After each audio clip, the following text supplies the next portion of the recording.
Assalamualaikum teman-teman, kembali lagi dengan aku Rima. Di video kali ini aku akan membahas materi tentang antepartum diagnosis testing. Sebagai persiapan teman-teman yang mau berkarir di Middle East, khususnya Kingdom of Saudi Arabia. Semoga teman-teman dapat insight dari materi kali ini. Aku doakan lulus prometric exam and get your Saudi Council with one shot. Amin ya. Sebelum aku lanjut, boleh bantu like, komen, dan subscribe-nya supaya aku makin semangat buat video lainnya yang berkaitan dengan cara jitu untuk lulus ujian prometric exam. Okay, first one, we are talking about antepartum diagnostic testing. So, there is many types to antepartum diagnostic. The first one, we will talking about blood type and RH factor, rhesus factor. Okay. ABO typing is performed to determine the woman blood type in ABO antigen system. Rhesus typing is done to determine the woman blood type in rhesus antigen system. Rhesus positive, okay, this one indicate the presence of antigen, and rhesus negative indicates that absence of antigen. Okay. If the client is rhesus negative and has negative antibody, screen, okay, AB screen or ICT ya. Terus blood group, she is negative, ICT. She will need repeat antibody screen and should receive raw D immunoglobulin atau raw GEM at 20 weeks of gestation. If pregnant, okay, and the antepartum. And after delivery, if mother blood group is negative, baby positive, in 72 hours should be given immunoglobulin. Okay, but if still in the antepartum and pregnant, should be given at 20 weeks of gestation. Okay, if no, there is hemolytic disease to baby. Next, rubella titer. If the client has a negative titer, less than 8, indicating suspectability to rubella virus. Okay, she should receive the appropriate immunization postpartum. Okay, remember this. There is always question about this one. The client must be using effective birth control at the time of the immunization. Okay, she cannot pregnant when she has this one, and must be counseled not to be pregnant for 1 to 3 months after immunization as specified by a primary healthcare provider, and to avoid contact with anyone who is immunocompromised. Okay, next. If the rubella vaccine is administered at the same time as this one, immunoglobulin for ABO that we already discussed before, it may be not effective.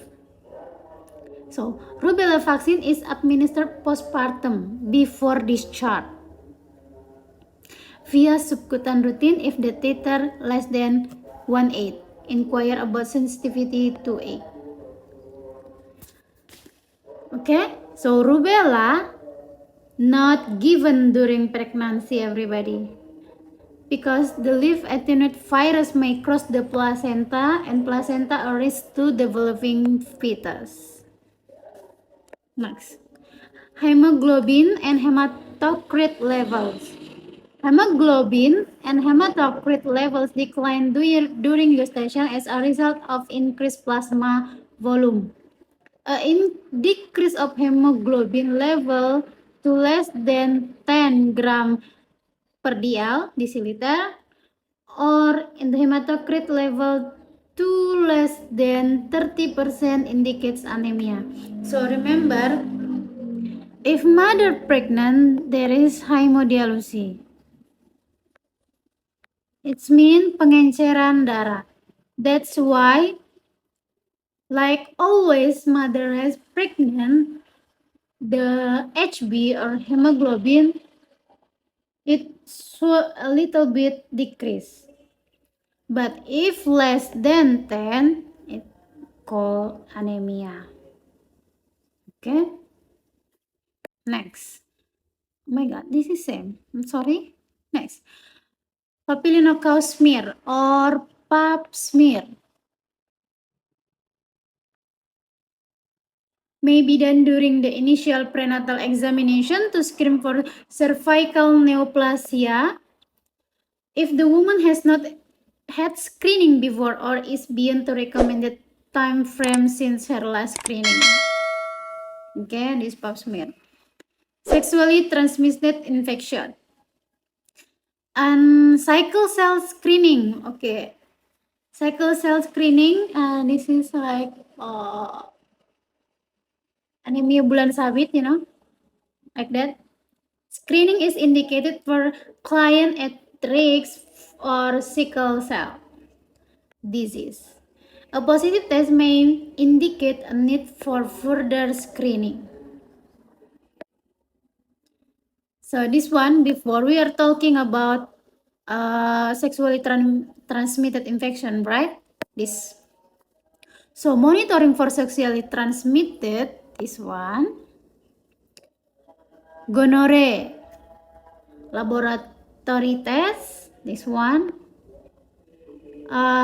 You can read by yourself, guys. Just capture, screenshot, terus baca lagi ulang nanti. Encephalitis, Condyloma acuminata or human papillomavirus, chlamydia, trichomoniasis, genital herpes simplex virus, and HIV. Before, like I always talk, I got question in my prometric exam, this one. Trichomoniasis and gonorrhea. What happened to the baby? This baby will be ophthalmia neonatorum. Okay. Next. Tuberculin skin test. I'm sorry guys, this is tetangga lagi, I don't know what they doing already. Semoga suaraku masih jelas ya. The primary healthcare provider may prefer to perform the skin test after birth. A positive skin test indicates that the need for a chest radiograph. Ya, fecal tuberculin ini biasanya dia apa nih? TB paru, TBST. Okay? That's why need chest radiography. Using an abdominal lead shield to rule out active disease in a pregnant client, chest radiography would not be performed until after 20 weeks gestation. Okay, so we'll do this using abdominal lead sheath chest radiography, not by x-ray until 20 weeks because there is radiation. Okay, after the fetal organ are formed, converted to positive may be referred for treatment with medication after birth. Next, hepatitis B surface antigens. Testing for hepatitis antigen is recommended for all women because of the prevalence of disease in the general population. Vaccination of hepatitis B may be specifically indicated for the following: healthcare worker. Teman-teman udah pada dapat kan hepatitis B? It should be from your hospital or from your company. Intravenous drug user, client born in Asia, Africa, Haiti, and the Pacific Island. Client with previously undiagnosed jaundice or chronic liver disease. Client with tattoos.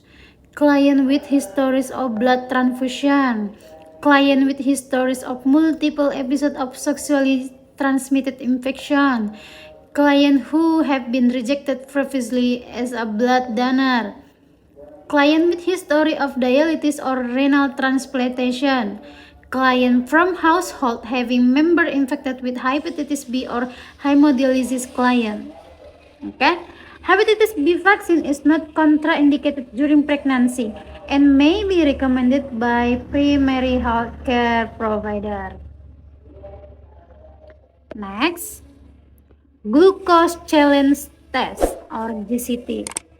This one screening important because if gestational diabetes mellitus begin at the initial prenatal visit and is diagnosed by a fasting blood glucose, kayak perawatannya bisa hanya dengan what is that? Diabetic diet or maybe insulin or something like that. So, when diagnosed by fasting gula darah puasa greater than 126 milligram or 7.0 millimole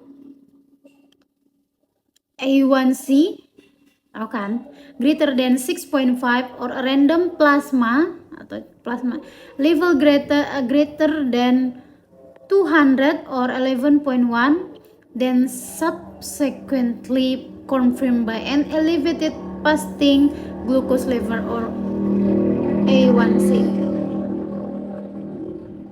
According to the American Congress of Obstetrician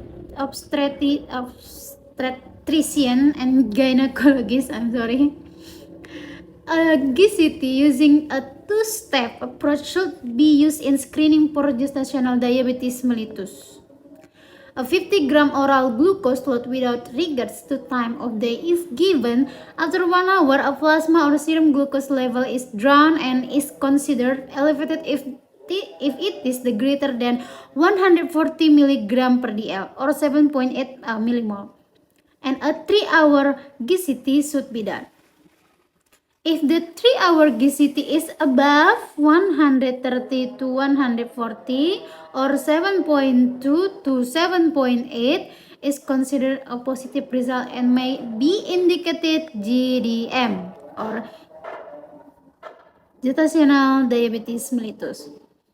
It is important to note that the GCT has 88% sensitivity and some false positive may be noted. Okay? Next, we will talking about urinalysis and urine culture. A urine specimen for glucose and protein determination should be obtained at every antepartum visit. Glycosuria is common result of decreased renal threshold that occur during pregnancy. If glycosuria persists, it may be indicate diabetes. Okay. White blood cell in the urine may be indicate infection. Ketonuria may result from insufficient food intake or vomiting. This one in the first trimester. Level of 2 plus to 4 plus protein the urine may be indicate infection or preeclampsia. That's why urinalysis and urine culture is important.